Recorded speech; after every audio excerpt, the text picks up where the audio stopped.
Hello guys, आपका मेरे channel भगवान जीआईसी कोरदार में हार्दिक स्वागत है। आज की वीडियो कक्षा 12 के पॉलिटिकल साइंस के छात्रों के लिए यह 2026 के लिए सैंपल पेपर है।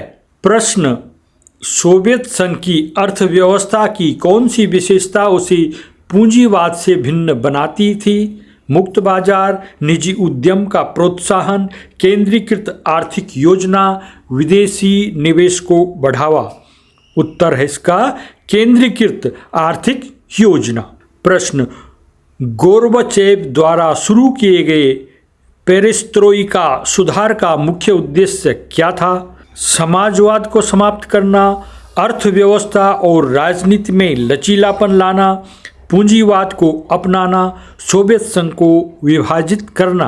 आंसर इसका अर्थव्यवस्था और राजनीति में लचीलापन लाना। निम्नलिखित में से कौन सा सोवियत संघ के विघटन का कारण नहीं था? आर्थिक स्थिरता, जातीय असंतोष, राजनीतिक अधिनायकवाद या राष्ट्रीयताओं की स्वतंत्रता की मांग। आंसर इसका आर्थिक स्थिरता। प्रश्न: निम्नलिखित में से कौन सा शॉक थेरेपी का परिणाम नहीं था? ए. निजीकरण की अत्यधिक नीति, बेरोजगारी और मुद्रास्फीति में वृद्धि, समतावादी समाज की स्थापना या आर्थिक स्थिरता। आंसर है समतावादी समाज की स्थापना। प्रश्न: सोवियत संघ के विघटन के बाद गठित बाल्कन राज्यों में से कौन सा शामिल नहीं था? क्रोएशिया, सर्बिया, कजाकिस्तान, बोस्निया और हर्जेगोविना। Answer Kazakhstan. निम्नलिखित में कौन सा राज्य सेंट्रल एशियन स्टेटस का हिस्सा नहीं है? Uzbekistan, Tajikistan, Armenia, Kyrgyzstan. Answer Armenia. प्रश्न: भारत और रूस के बीच रक्षा सहयोग में सबसे महत्वपूर्ण समझौता कौन सा था?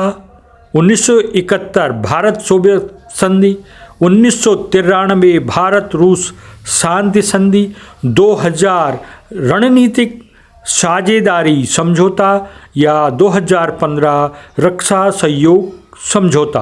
आंसर 2000 का रणनीतिक साझेदारी समझौता। प्रश्न: हाल के वर्षों में भारत और रूस के बीच किस क्षेत्र में सहयोग सबसे अधिक बढ़ा? कृषि, अंतरिक्ष अनुसंधान, सूचना प्रौद्योगिकी या पर्यावरण संरक्षण। उत्तर अंतरिक्ष अनुसंधान। प्रश्न 1 में अभिकथन और कारण वाले प्रश्न भी आता है एक। इस प्रश्न में अभिकथन ए कारण आर के रूप में चिन्हित किया गया। निम्नलिखित विकल्पों में से चुनकर इनका सही उत्तर दीजिए। ये 4 विकल्प हैं। ए तथा आर दोनों सही हैं तथा आर ए की सही व्याख्या करता है। ए तथा आर दोनों सही है परंतु आर ए की सही व्याख्या नहीं करता है। 3 ए सही है परंतु आर गलत है। ए तथा आर दोनों गलत है। अब प्रश्न देखते हैं। कथन है, आज सभी राजनीतिक दल शिक्षा और रोजगार में पिछड़ी जातियों के लिए सीटों के आरक्षण के पक्ष में हैं। कारण है, राजनीतिक दलों ने पहचान लिया है कि पिछड़ी जातियों की सामाजिक और राजनीतिक दावे को स्वीकार करने की ज़रूरत है। कथन सही है क्योंकि लगभग सभी प्रमुख दल आरक्षण का समर्थन करते हैं। कारण भी सही है क्योंकि यह समर्थन पिछड़ी जातियों की सामाजिक राजनीतिक मांगों को मान्यता देने के कारण है और कारण वास्तव में कथन ए की सही व्याख्या करता है। सही उत्तर ए और आर दोनों सही हैं और आर ए की सही व्याख्या करता है। अगला प्रश्न। कथन 1947 के बाद कश्मीर भारत और पाकिस्तान के बीच संघर्ष का एक बड़ा मुद्दा रहा है। कारण 1947 से पहले जम्मू एवं कश्मीर में राजशाही थी। कथन सही है क्योंकि स्वतंत्रता के बाद से ही कश्मीर विवाद भारत पाक संबंधों का मुख्य मुद्दा रहा है। कारण भी तथ्यात्मक रूप से सही है कि 1947 से पहले जम्मू कश्मीर एक रियासत थी, लेकिन यह कारण आर कथन एक ही सही व्याख्या नहीं करता। राजशाही का होना संघर्ष का कारण नहीं है, बल्कि संघर्ष का कारण 1947 के बाद का राजनीतिक भौगोलिक परिदृश्य है। सही उत्तर है ए और आर दोनों सही है, लेकिन आर ए का सही कारण नहीं है। प्रश्न, अन्य पिछड़ा वर्ग ओबीसी के लिए 27% आरक्षण की सिफारिश किस आयोग ने की थी? उत्तर, मंडल आयोग ने। प्रश्न, मंडल आयोग की सिफारिशों को लागू करने के कारण भारतीय राजनीति में मुख्यतः कौन सा प्रभाव पड़ा? उत्तर, भारतीय राजनीति में जातीय राजनीति और सामाजिक न्याय का प्रभाव पड़ा। प्रश्न, अयोध्या विवाद से संबंधित विवादित ढांचे का विध्वंस किस वर्ष हुआ था? 1992 में। प्रश्न, सन 2004 के लोकसभा चुनावों के बाद केंद्र में किस गठबंधन की सरकार बनी? उत्तर, संयुक्त प्रगतिशील गठबंधन यूपीए की सरकार बनी। 1990 के दशक में भारत में गठबंधन सरकार की आवश्यकता क्यों पड़ी? उत्तर, क्योंकि किसी भी एक पार्टी को स्पष्ट बहुमत नहीं मिला, इसलिए स्थिर सरकार बनाने हेतु गठबंधन आवश्यक हुआ।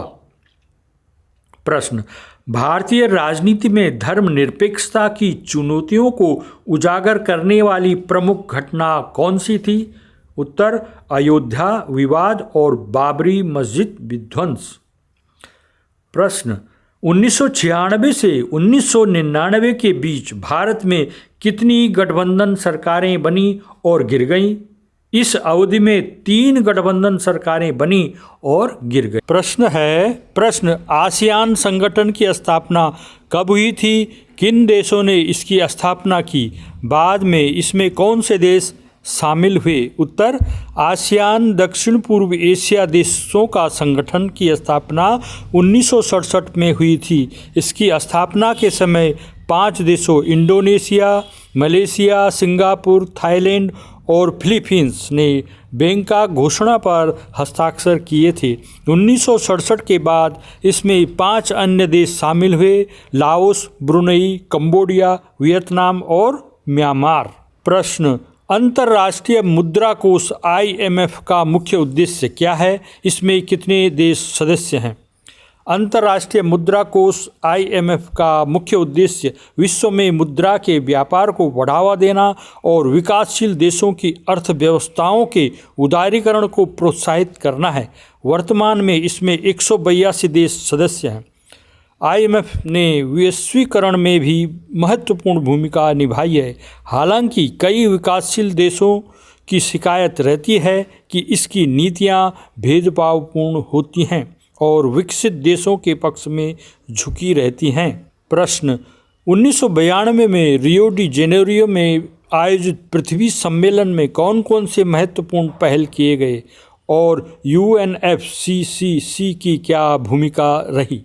उत्तर, 1992 में ब्राज़ील के रियो डी जेनेरो में आयोजित पृथ्वी सम्मेलन में एजेंडा 21 को अपनाया गया और जलवायु परिवर्तन से संबंधित बुनियादी नियम बनाए गए। इसी सम्मेलन में संयुक्त राष्ट्र जलवायु परिवर्तन रूपरेखा अभिसमय की स्थापना हुई, जिसने जलवायु परिवर्तन के मुद्दों पर वैश्विक सहयोग को बढ़ावा दिया। इसके अंतर्गत साझा लेकिन विभिन्न जिम्मेदारियों की अवधारणा प्रस्तुत की गई। प्रश्न, वैश्वीकरण किन किन प्रवाहों पर आधारित है और इन प्रवाहों ने वैश्वीकरण को कैसे प्रभावित किया है? उत्तर, वैश्वीकरण की अवधारणा विभिन्न प्रवाहों पर आधारित है, जिनमें वस्तुओं का एक स्थान से दूसरे स्थान पर प्रवाह, पूंजी का प्रवाह, विचारों का आदान प्रदान तथा व्यक्तियों का एक देश से दूसरे देश में प्रवास शामिल है। वैश्वीकरण ने इन प्रवाहों की गति को प्रभावित किया है और इन्हें तेज कर दिया है। इन प्रभावों के बड़े पैमाने पर और तेजी से होने के कारण ही वैश्वीकरण का जन्म हुआ है। प्रश्न, द्वितीय पंचवर्षीय योजना 1956 से 1961 का मुख्य लक्ष्य क्या था? इसमें किस क्षेत्र पर सबसे अधिक जोर दिया गया? उत्तर, द्वितीय पंचवर्षीय योजना का मुख्य लक्ष्य तेजी से आर्थिक विकास करना था। इस योजना में औद्योगिकीकरण पर विशेष जोर दिया गया और भारी उद्योगों की स्थापना की गई। घरेलू उद्योगों को संरक्षण देने के लिए आयात पर भारी शुल्क का प्रावधान किया गया। इस योजना को पीसी महालनोबिस मॉडल के आधार पर तैयार किया गया था, इसलिए इसे महालनोबिस मॉडल की योजना भी कहा जाता है।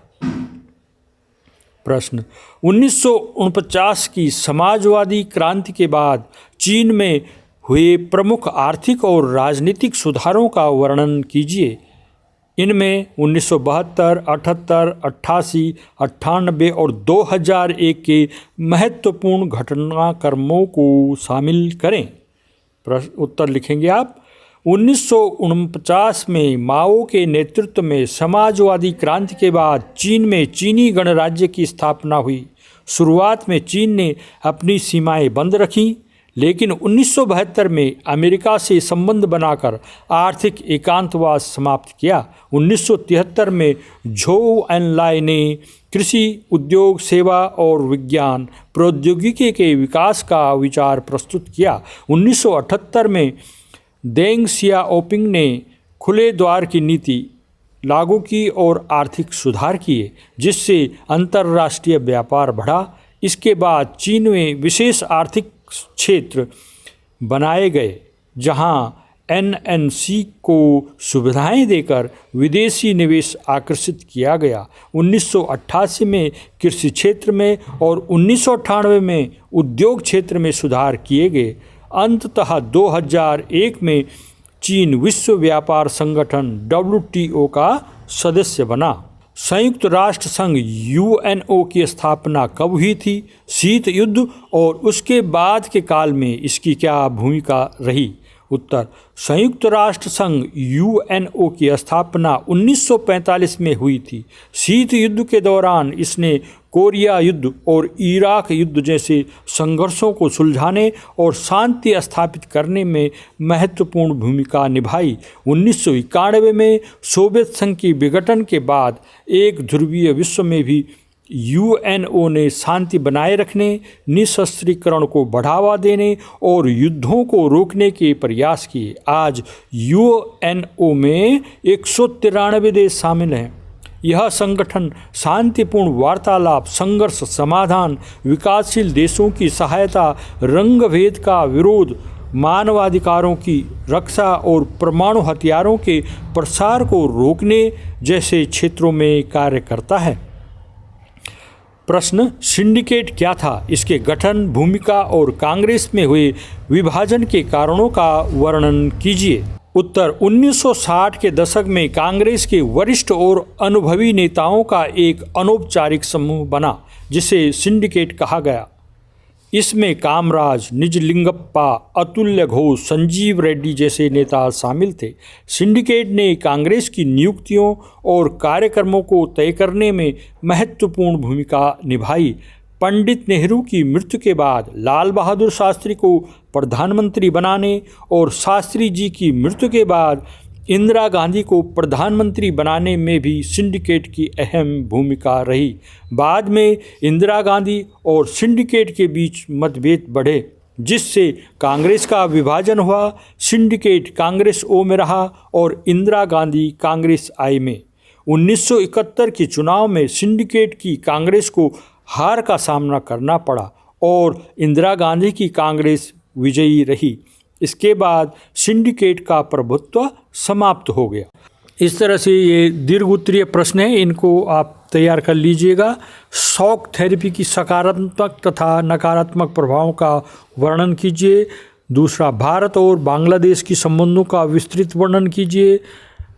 आतंकवाद को समकालीन सुरक्षा चुनौती के रूप में देखते हुए देश को अपनी सुरक्षा नीति में क्या क्या कदम उठाने चाहिए। अगला प्रश्न है, राज्य पुनर्गठन आयोग क्या है? इस आयोग की महत्वपूर्ण सिफारिशें क्या थी? अगला, भारत की परमाणु नीति को समझाइए। इस नीति से भारत की वैश्विक स्थिति तथा सुरक्षा पर क्या प्रभाव पड़ा?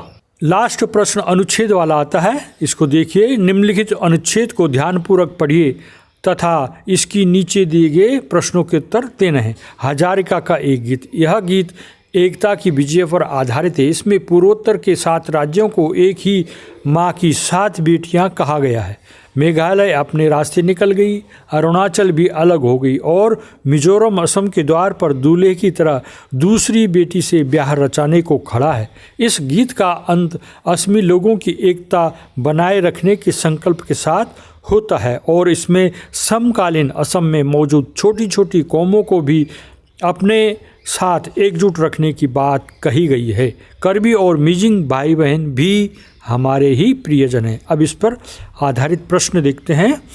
प्रश्न, लेखक यहाँ किस एकता की बात कह रहा है?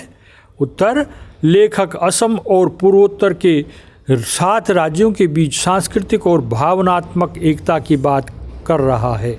गीत में इन राज्यों को एक ही परिवार की बेटियों के रूप में दिखाया गया है, जो अलग अलग रास्तों पर जाने के बावजूद एक ही मन और भावना से जुड़ी रहती हैं। अंत में असमी लोगों की यह संकल्पना है कि वे अपनी एकता बनाए रखेंगे और छोटी छोटी जातीय समूहों को भी साथ लेकर चलेंगे। अगला, पुराने राज्य असम से अलग करके पूर्वोत्तर के अन्य राज्य क्यों बनाए गए? उत्तर, पूर्वोत्तर के राज्यों को अलग करने के पीछे मुख्य कारण थे भौगोलिक विविधता, पहाड़ी और मैदानी इलाकों की अलग अलग ज़रूरतें, सांस्कृतिक और भाषाई भिन्नता। हर क्षेत्र की अपनी विशिष्ट भाषा, संस्कृति और परंपरा है। प्रशासनिक सुविधा, छोटे राज्यों में शासन और विकास कार्यों को अधिक प्रभावी ढंग से लागू करना। प्रश्न, क्या आपको लगता है कि भारत के सभी क्षेत्रों पर एकता की यही बात लागू हो सकती है और क्यों? हाँ, यह विचार पूरे भारत पर लागू हो सकता है क्योंकि भारत विविधताओं से भरा देश है। भाषा, संस्कृति, धर्म और परंपराओं में अंतर होने के बावजूद एक साझा राष्ट्रीय पहचान है। एकता का अर्थ समानता नहीं बल्कि विविधता में सामंजस्य है। जब हर क्षेत्र अपनी विशिष्टता को बनाए रखते हुए एक बड़े उद्देश्य के लिए काम करता है, तब सच्ची एकता संभव होती है।